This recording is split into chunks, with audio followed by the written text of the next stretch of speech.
Hi everyone and welcome to my channel. If you're new here, my name is Irene. I made a lot of Christmas decorations out of cotton wool, and I also made some Easter cotton decorations recently. I think actually cotton is a very interesting material for crafting, so today I would like to share more Easter decorations for the new season. First, I'll show you how you can use your silicone molds to make decorations out of cotton. And I'll start with making cute little chicks. I bought these molds a long time ago. I'll try to find similar ones for you and leave the links for them below as usual.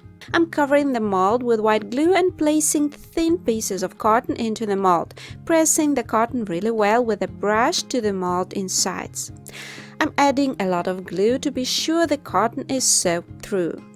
And I'm covering the entire inner surface of the mold like this.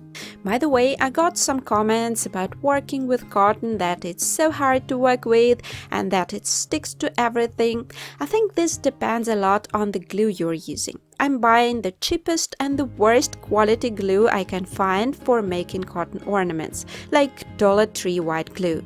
I've tried to thin a good quality glue with water and it doesn't work. It's still too sticky for that purpose. So try using very cheap runny glue that has many bad reviews online. This one is what you need.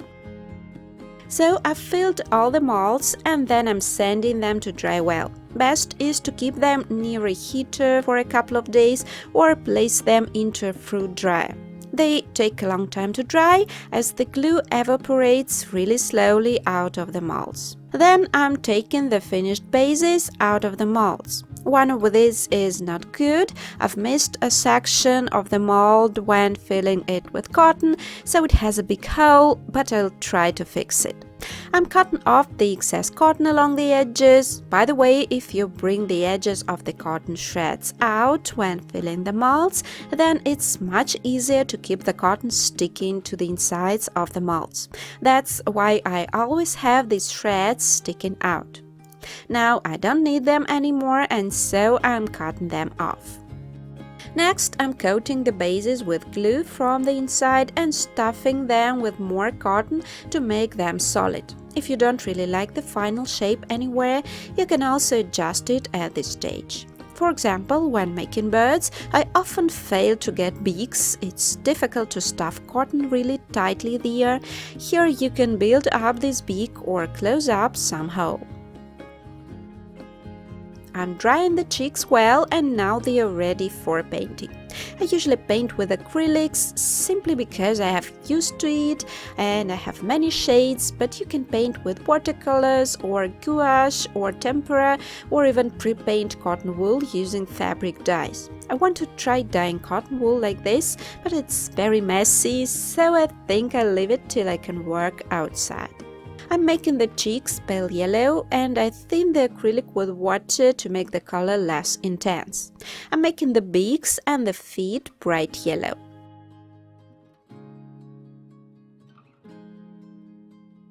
And finally, I'm drawing eyes with a black outliner.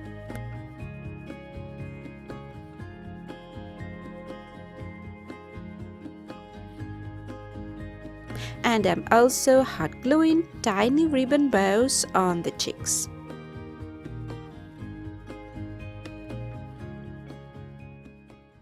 I think the cheeks are adorable. You can use them for decorating your Easter table. If you want to hang them, then you want to add hanging loops just before stuffing the bases onto the heads. And you can also put a cheek like this in a tiny bucket like the ones I made recently, and you will get a charming little Easter gift.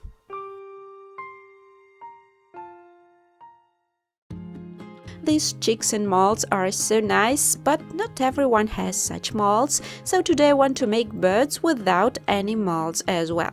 I'm starting with making a base. I'm rolling a small ball out of a piece of newspaper and wrapping it with threads to hold its shape. Then I'm wrapping the ball in a layer of cotton to get a kind of a drop or chicken drumstick and coating it with white glue.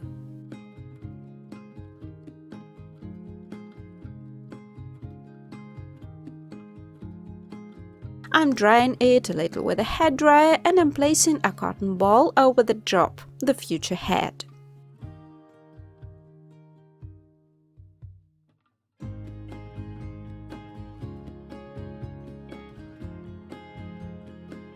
Finally, I'm taking a long piece of cotton, covering it with glue and folding it in half. This is gonna be the tail.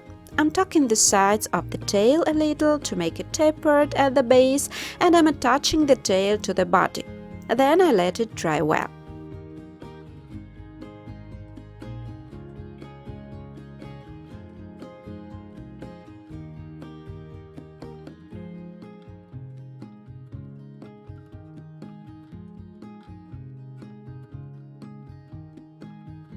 Then I'm adjusting the shape of the body, adding volume in the right places with thin pieces of cotton, and also making the transition from the head to the body smoother. Next, I'll shape the head. I'm adding 2 small balls of cotton to the cheeks and covering the balls with thin pieces of cotton to soften the shape.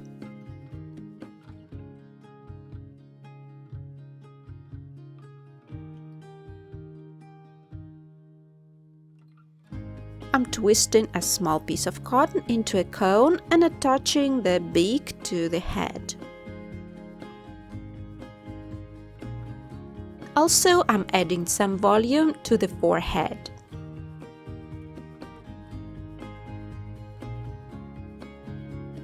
While the head is still wet, I'm making eye sockets with a toothpick or the tip of a brush, and then shaping the eyes.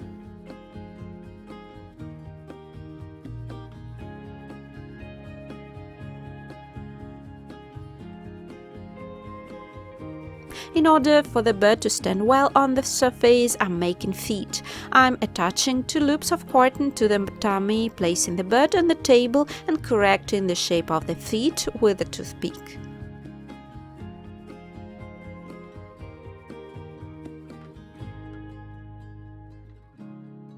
Next, I'll add plumage. I'm cutting wings out of a layer of cotton wool, attaching them to the bird and adjusting the shape.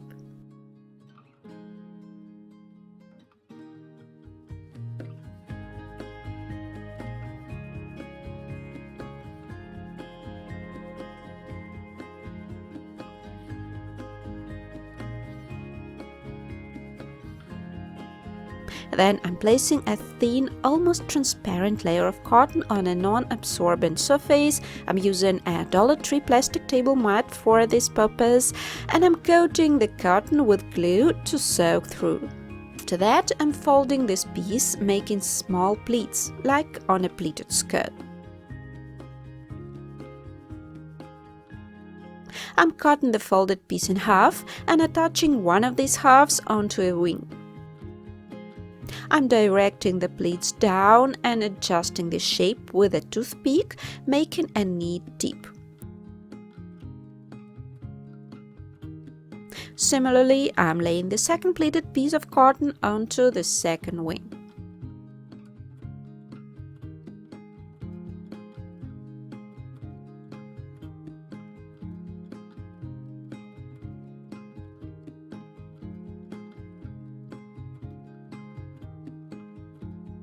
And finally, I'm making one more pleated piece for the tail.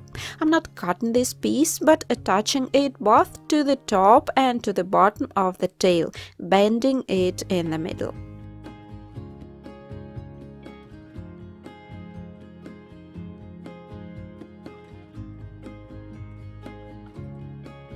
I'm making the second row of feathers out of small twisted pieces of cotton. I'm covering the very top of the wings with several shreds of cotton and coating it with glue.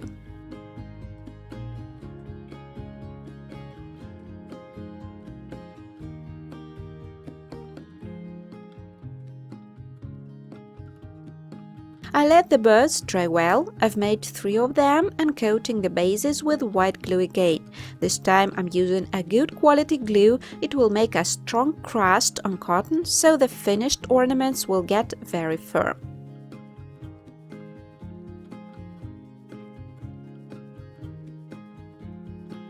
I'm making the eyes for the birds out of black polymer clay and baking them according to the instructions.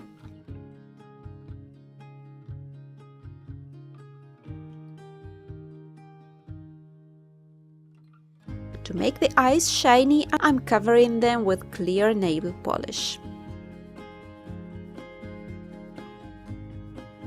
After drying, I'm hot gluing the eyes to place. I'm also adding tiny pieces of cotton around the eyes to adjust their shape. Now I'll paint the birds. I've decided to make titmouses. They live in our garden and in spring they fly around and flirt with each other. I'm using very light and muted colors for them. First I'm painting the tummies and the backs light yellow. Then I'm adding gray on the backs and the wings.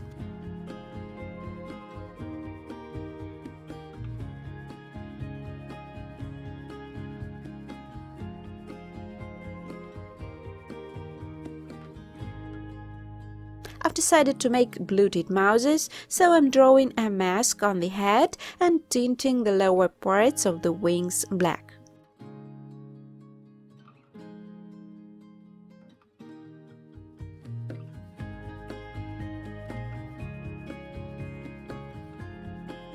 Finally, I'm painting the head, the wings and the tail blue.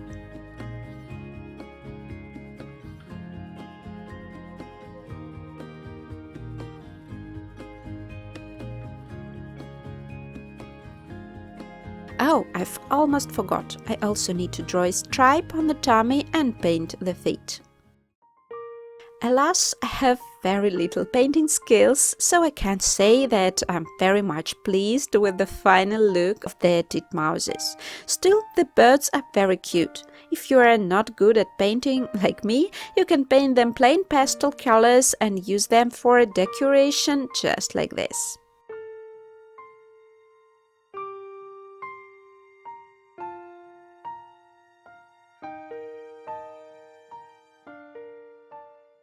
And the third project for today is an Easter bunny. This time I'll make it over a foil base. I'm using the same template I used for making a sisal bunny in one of my Christmas videos. I'll leave the link to that video so you can watch it in more detail. I'm just pressing the foil to fit cardboard templates and hot gluing it to get a 3D base.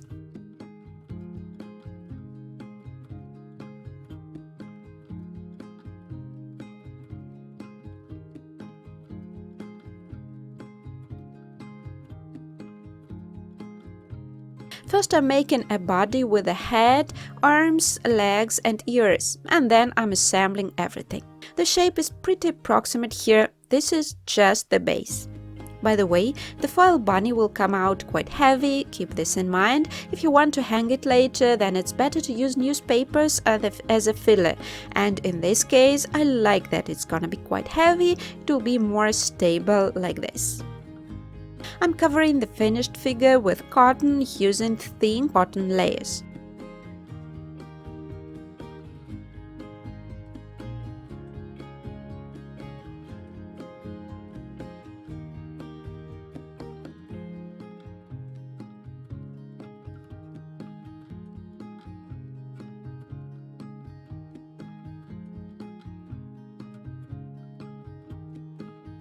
And I'm attaching a tail. It's just a cotton ball. Next, I'll shape the head. First, I'm adding 2 long cotton shreds around the future eyes.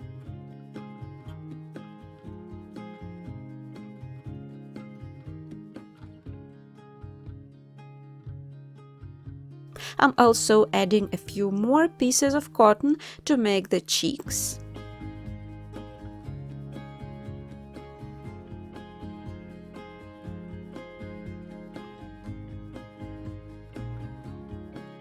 I'm adding more cotton to the forehead and the nose.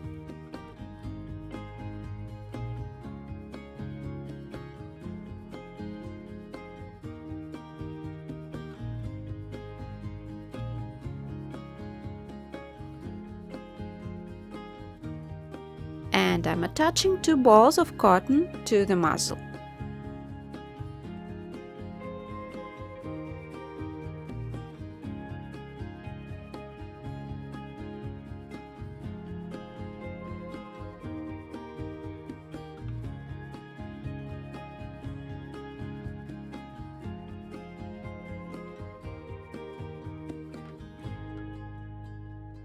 I'm adjusting the shape of the eyes with a needle or a toothpick and shaping the nose and the mouth more precisely.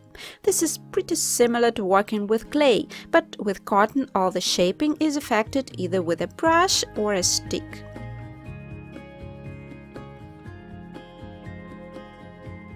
Next, I'll add the volume to the body to match the head.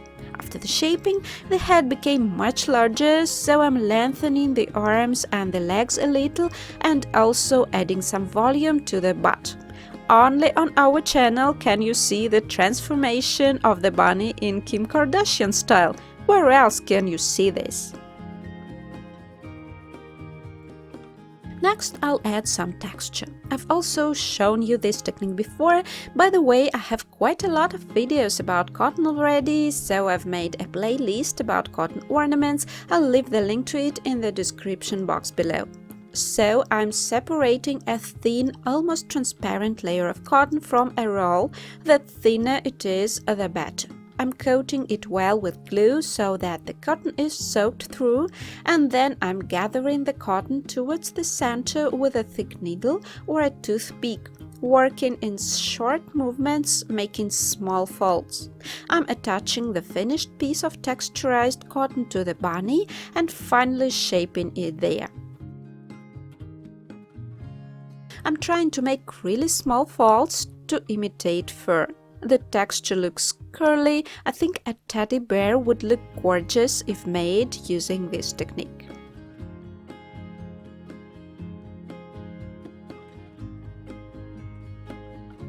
When making texture, it's easy to work with small pieces of cotton. Large layers are more difficult to shape and more difficult to attach to the figure without ruining the texture. Small pieces are much easier to work with, and the edges of the pieces will be completely invisible on a finished surface.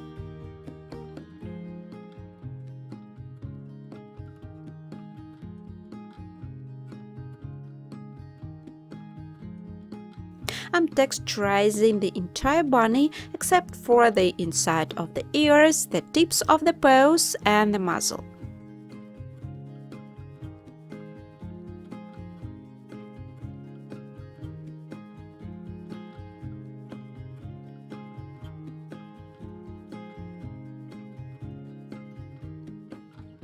I'm bending the texturized pieces over the edges of the ears to make a thicker contour. This way it looks much more natural.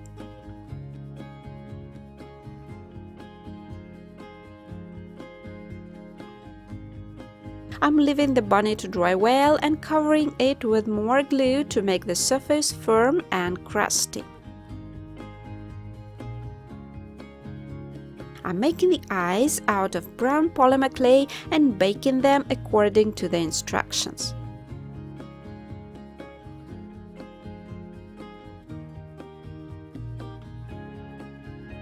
I'm drawing pupils in the center with a black marker and finally covering it with nail polish.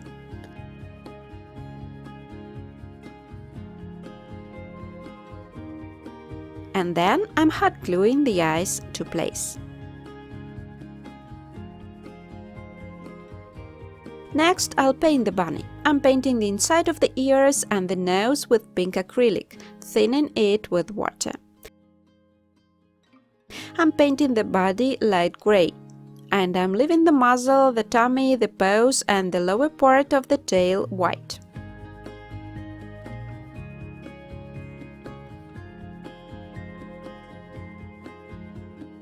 After drying, I'm dry brushing the fur white.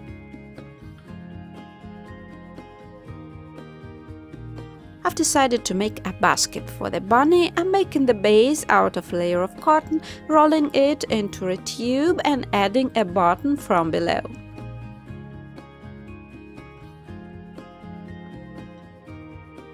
Next, I'm making a few long, thin twines of cotton wool, like trying to spin a thick thread.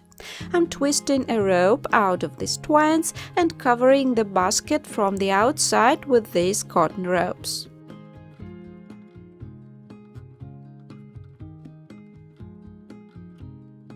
At the end, I'm coating everything with glue and leaving it to dry. To make a handle for the basket, I'm wrapping a piece of wire in cotton.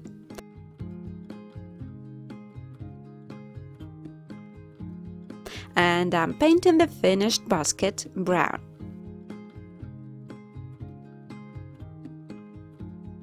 Of course, I'll put eggs in the basket. It's Easter after all. I've made the eggs out of self-hardening clay and I'm painting them in different colors.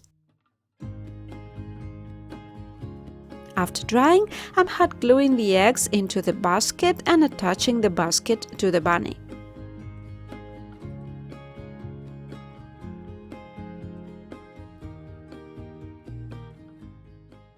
I really like the curly fur texture, it looks so good.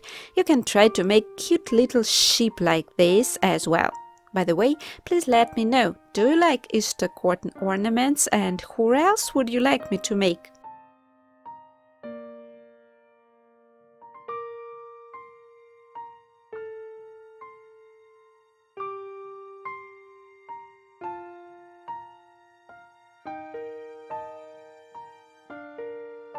I hope you liked today's ideas for Easter made out of cotton. Please let me know what you think of them down below and which one was your favorite for today. Thanks for watching this video and we'll see you in the next one. Bye!